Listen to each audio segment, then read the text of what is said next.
Hello YouTube, welcome to Upside DIY. So I purchased this for $50. This Oase Living Water Oxymax 400. There's a 100, 200, and 400. So I got the strongest one for $50. It's a dual adjustable. This one is a Second Nature Challenger 1. These are pretty old school from like 1990s. 1980s one nozzle, and I have the Second Nature Challenger 2. I thought these were Whispers, but they're Second Nature, and this has two nozzles. So what had happened is the gravel filter, it got clogged up or something. Maybe something was pretty much wrong with the flow. Even in the beginning, when you watched that the other video, it was every other second rather than always on. What I did was I actually bought a new air pump, and then I tested it. I unplugged two lines and things, and it was still clogged. So I was like, I'm in trouble and things. So I opened up my cover, and I took off the filter chamber, and it was, there was air bubbling underneath and things, but it just wasn't, you know, that's a lot of surface agitation and things to help break down you know, things, or you know, break down more debris and things. And then, you know, I was careful to not put, when I put it on, I just snugly, you know, just moved it, twisted it around or whatnot. You know, it's really, the glue is working pretty good, but you know, it's just not like as industrial as some things can get with harder plastic. Still pretty fragile, but you know, when you go to the store, they have gravel filters that are from $11 to $20, and they're still not as, you know, large and things in this way. So my gravel filter, I saved 30 bucks on stuff that I got for pretty much free, besides the air pumps. And you know, for if you buy a store gravel filter, you're still going to need to buy an air pump. So gravel filters are really useful in the aquarium hobby. They help you know, keep whatever's under substrates and things really, you know, organized, and you know, it's not going to smell up the aquarium as much and things like that. I'm not quite sure, but back to the air pumps. I got the spare one now, so if this one ever were to, I already took this apart. One side wasn't working before. You can try to plug up the side that's not working, and maybe it would dislodge or add more pressure to close, whichever. There's a little small flap that opens and closes as a check valve, you know, to allow air in or out. There's usually two flaps made out of pretty much you know, a strong plastic, but still flexible, so it could open and close. But the main thing is I have this air pump. It's brand new, as a spare backup, or maybe my other aquariums don't. This is my only other air pump. And then this air pump, or this air compressor, is actually for an airbrush type system, but I'm going to try to modify it to, you know, first I need to glue on. This tubing is a little too long. I'm going to cut it in half and put a right angle on it. It doesn't need to poke out that much. The right angle are pretty much pieces like this. This is a T angle, so it just depends on the strength of my air compressor. I do have like a bicycle air compressor or shop compressor, which I keep over here. You know, 90 psi. Costs $100, but if I were to run a multiple tank, I would actually use something really powerful, like a 90 psi And keep in mind, bike tires are around 50 psi, 44 psi, and sometimes they get deflated, so I do have an air compressor to help me work on bicycles.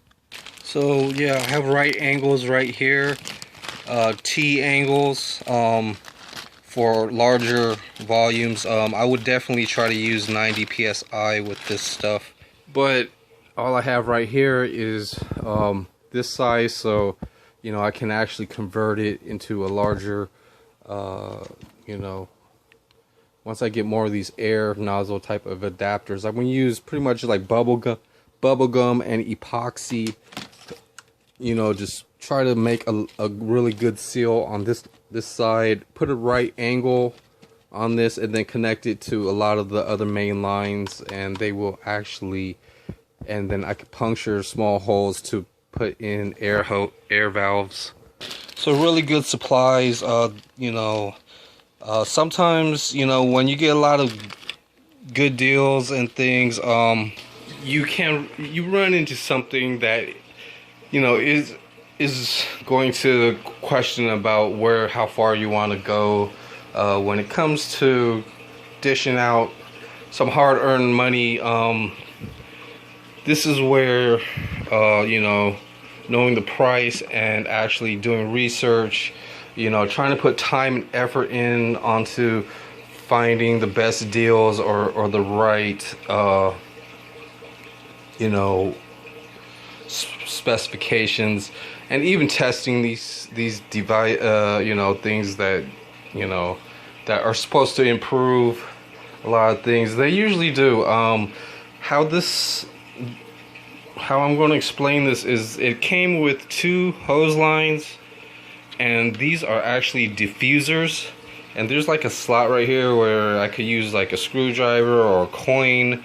They have suction cups, so I have 2 of these diffusers and this air pump for $50. This air pump online, it will be around $39. It might be $20 cheaper, but then you gotta pay for shipping and handling. It might even be $49.99 and pay shipping and handling. You know, it's a really nice kit. You know, you got free airline. You know, you got these things that I didn't know that were diffusers or air bubblers or whatever you want to call it. You plug in the hose in here, and then, so I'm going to be really excited, or you know, to test these out with an air pump and things. But you know, researching from store to store, like a Petco or the mom and pop aquarium store, this one would be around $40 to $60. I mean, it's priced just right for $50. With only the air compressor, it's going to be $40, just because there's a double line. The single valves are usually around $20 at the store. You know, they might even have like a really small air pump for like a 5-gallon. That might be, you know, $15 or $10. But a double, seeing that it's a double valve, and you know, I really like the deal. I mean, it's not like a great bargain where you can find on Craigslist. It might be for $20 or $40 used for a really good different type of air compressor, or even an airbrush compressor like I have. But you know, I got to move on from, you know, making those excuses and just dealing with and settling with the things that I already purchased and, you know, have to go on with. But this was a really nice deal. It's a backup, or it can actually work with other aquariums. Like I mentioned, I'm still in the process of you know, just using this as a test situation, maybe building up. But my main goal is to have a for-profit breeding shed. It's going to be outdoor or something like that. It's going to be warm or whatnot inside of a 10x10 shed that I made a video of. But the thing is, that's going to need the dollar for a gallon aquarium, or it's going to need lights and just starting over. Right now it's just storage for a lot of my crafting, and I'm actually probably going to just keep it for crafting, and maybe turn my bedroom in maybe somewhere else could be a nice shelf system with multiple tanks.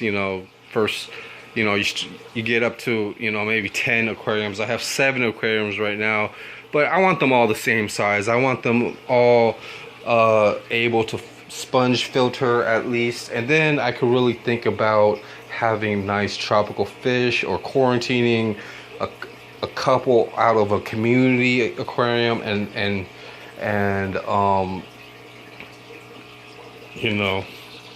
so that's just my take on what I just purchased.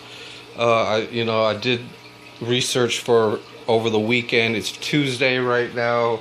The under gravel filters were $20. They came from between $10 and $20, but they weren't as as unique or anything like that, like how I can make them. So just keeping an eye out on the time and effort. I'm pretty okay, I guess, as long as I can finish up my other work and things that I need to do. Even this aquarium, they are, somehow it's bowing a little bit, with the water. I don't really know what's going on. How some things are solid liquids and things like that. I can't really escape chemistry and physics and things, but this is the best this air pump has ran, this filter, and I'm really excited.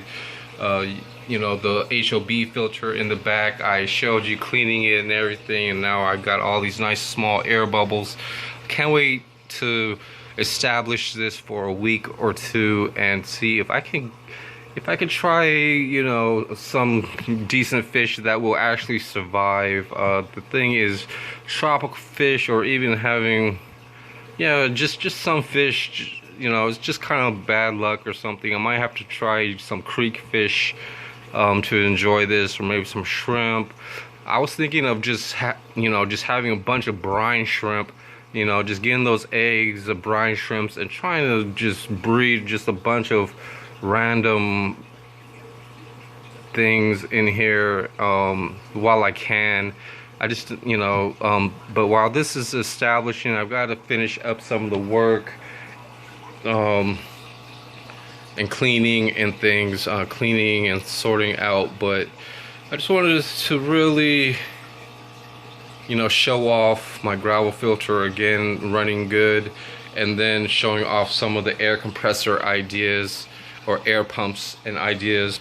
Yeah, the only thing that's going to get into the back that I got to cover up from this last week is actually using $50. Maybe I could have bought some really nice betta fish. I could have probably the betta fish, some of them can go up to $9.99, $19.99, or the baby ones are actually really cheap. They're $2.99. So I'm trying to go for the smaller betta fish, but those are really hard to keep. I don't want to deal with losing money if something goes wrong and things. But having a device, or a nice quality piece of equipment and things that's going to be around for a year or two is $50 worth of better than $50 of fish. And then in 1 week I could refund them if anything happens, but after that it's after 7 days, then I've got to establish other aquariums and things, and give them the best place. So this gravel filter is really going good. It looks a little murky because of the light filters and things on the covers. There's a red and a blue one. I'm trying to simulate lighting just if I get some aqua plants or something like that. But just hearing this air working and having this whole gravel bed being hopefully filtered constantly is just really a relief. And you know, if anything goes wrong, I have a really good backup filter with 2 nice diffusers. I'm really confident for a minute, but I wanted to try to do a little bit more, and I'll see you guys and girls next time. Have a nice day. Bye.